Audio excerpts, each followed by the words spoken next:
It's very heavy. Okay. We are here for the November 4th meeting of the Traffic and Infrastructure Committee.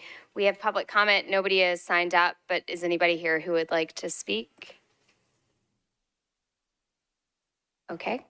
First thing on our agenda is a late filed resolution sponsored by Councilmember Coupin. Resolution approving the execution of the Third Amendment to the agreement between the Metropolitan Government and the Nashville Downtown Partnership, amending their original contract and the First and Second Amendments to it and extending its term. Do we do objections first? Oh, we don't. Okay. Councilmember Coupin, give me a second to look at this and figure out where you are.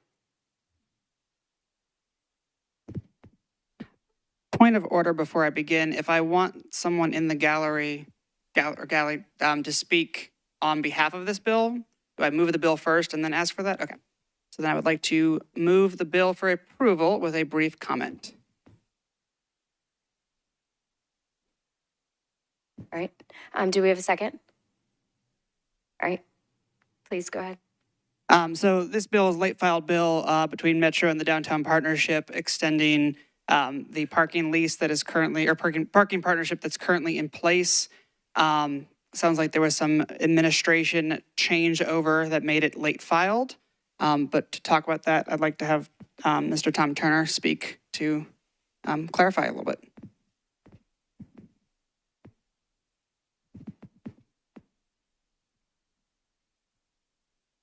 Do I wait to be recognized? Oh, Mike. Mr. Turner, please go ahead. Thank you. I appreciate you all being here on what's turning into a cooler day than we thought. As Councilman Coupin said, it's a late filed resolution. It was approved by Traffic and Parking Commission, a regularly scheduled meeting on November 13th. And I'm not sure of the time lapse between November 13th and where we are today, which is the 4th, and why it ended up being late filed. But the particulars are that the contract has an odd expiration date of December 7th, which is this Thursday. And so I think that there's some urgency in approving the extension on behalf of really of both parties, us as the operator and you all as the owner.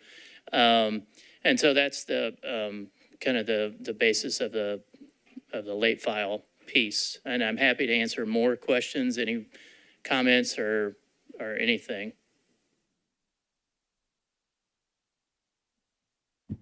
Councilmember Coupin, Councilmember Allen has questions. Do you want to say anything further right now or wait until after questions? Yeah, I would do debate next and then come back. Okay. Councilmember Allen. Sorry.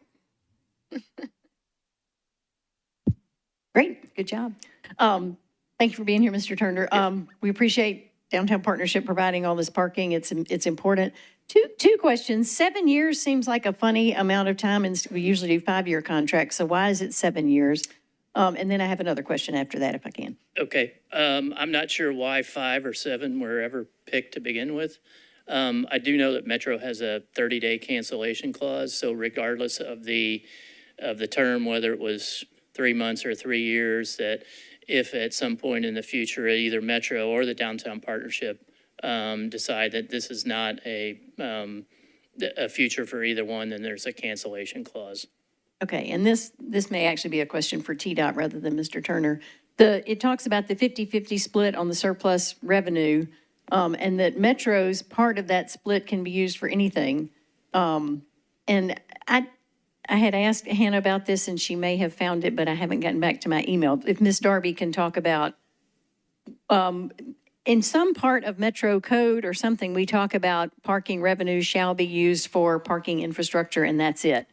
Or at least that used to be there. Is that still there, or did I dream that? You did not dream that. There is a provision in the charter that says that parking meter and other like services, revenues derived from that would be utilized for parking infrastructure. Regardless of what the language is in the agreement, Metro would still be obligated to comply with its charter provisions. This language in the agreement that says Metro can use it for whatever Metro wants is, it goes back to the beginning. It goes back to the first iteration of this contract. So that's not new language that's put in this contract. There are some other sentences in that surplus revenue section that have been amended, but that is not one of them. Okay. And then for the downtown partnership piece of it, they can use that money to buy, it sounds like they could buy more parking if they needed to, but at the end of the contract, that would need to be transferred to us, or it could be, and is that a free transfer, or did I interpret that correctly? I think Tom has an answer. Maybe that's a Mr. Turner question. So I think that whatever, and let's just say that the downtown partnership, we'll just call it that portion, is used based under the direction and approval of NDOT. So that has been used for the purchase of shuttle buses, which a number of you have probably ridden on and moved people back and forth from Nissan Stadium into the core. And I will say before COVID, that was almost 4,000 people every day, and we're just right at 1,000 today. So things have obviously changed on that. But it has also been used to acquire, say most recently, an electric sweeper, so battery-powered sweepers, street sweepers that operate on the sidewalks and then on the curb lines. And so electric is much quieter. And with apologies to the internal combustion people, it's more reliable. So that's been used for that. So services within the downtown that are above and beyond what Metro provides and are used for the, additionally property owners and business owners contribute another $10 million a year above and beyond what Metro does for clean and safe. So it's supplements what Metro provides and helps deliver those services that the property owners are paying for. And as you know, on parking, and just to expand on it, nobody goes anywhere for the purpose of parking their car, right? They're going to park a car for a reason, whether it's a shopping center or going to the arena. So to the extent that the neighborhood's clean, safe, active, and attractive, then more likely that it helps bring people to the garage, what makes it easier to produce that revenue for Metro in long term. And as far as property reverting, if we've had a shuttle bus that has reached the end of its useful life, that transfers back to Metro property, and they actually put it on the electronic bid portion of it. And unfortunately, we get rid of the markings, but you can still see the yellow bus rolling around with a faint marking on it. Okay, thank you. Yep. Are there any other questions? Right. I would just note that I attended the traffic and parking meeting when this went through traffic and parking. This contract, as I read it, I would note requires that certain funds come back to Metro, whereas before they could just sit with the downtown partnership. So on the whole, this is a much better deal for us as a city than the contract we had before, and I supported it in front of traffic and parking for that reason. So just that my colleagues know that background as well. Councilmember Coupin, do you have anything further?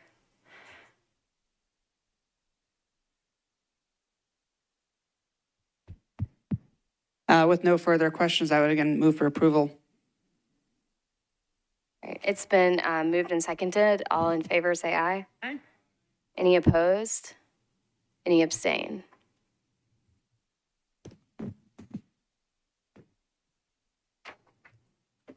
All right, the second item on our agenda is BL 2023-70, sponsored by Cooper, Evans, and Huffman. It amends Section 13.08.040 of the Metropolitan Code related to the offering of merchandise for sale on or near public property. Councilmember Coupin, I believe that you have an amendment. Yes, I do. So I'd like to move for approval with the amendment. Or I believe you need to move for approval and then move to amend. so I'd like to move for approval then. Okay, it's been. Then I'd like to move the amendment. All right, they've both been moved and seconded. Is there any discussion? Oh, Councilmember Cash? So, thanks. I just want to understand what the amendment does, and I know there were a couple of issues the last couple of meetings, and just want to update on how those have worked out, which I'm assuming the amendment addresses.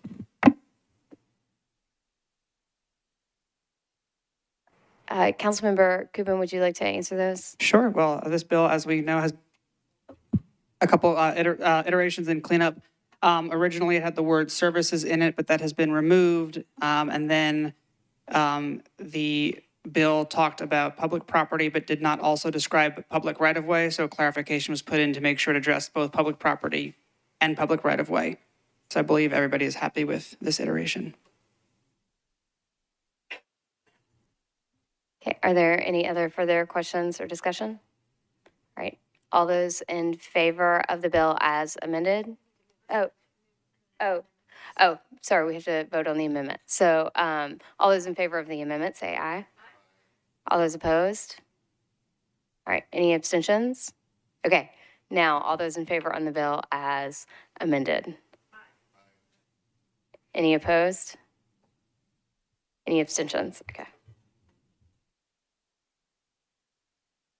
All right, item number 3, BL 2023-114, sponsored by Vogue, Gamble, and Parker, authorizes Edge Hill Village Townhomes LLC to construct and install underground encroachments at 1516 Edge Hill Avenue. Don't believe we have any sponsors on. Oh, Councilmember Gamble, you walked in. Would you like to move? Sorry. Thank you for recognizing me as not a committee member, but yes, I'd like to move this bill forward, move for approval. All right. Thank you, Councilmember Gamble. Is there any discussion? Second. All those in favor say aye. Any opposed? Any abstentions? All right, and on to our last item on the agenda, BL 2023-115, authorizes the Metropolitan Government of Nashville and Davidson County to abandon existing public gate valve on a public water line and to accept and relocate new public gate valve on a public water line for property located at Cabot Drive Unnumbered, also known as Cabot Townhomes, MWS project number 23WL77 and proposal number 2023M154ES-001. Councilmember Gamble, would you like to move for this one as well?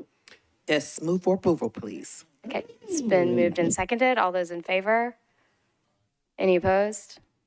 Any abstentions? All right, and with that, that passes and we are a wrap. Thank you.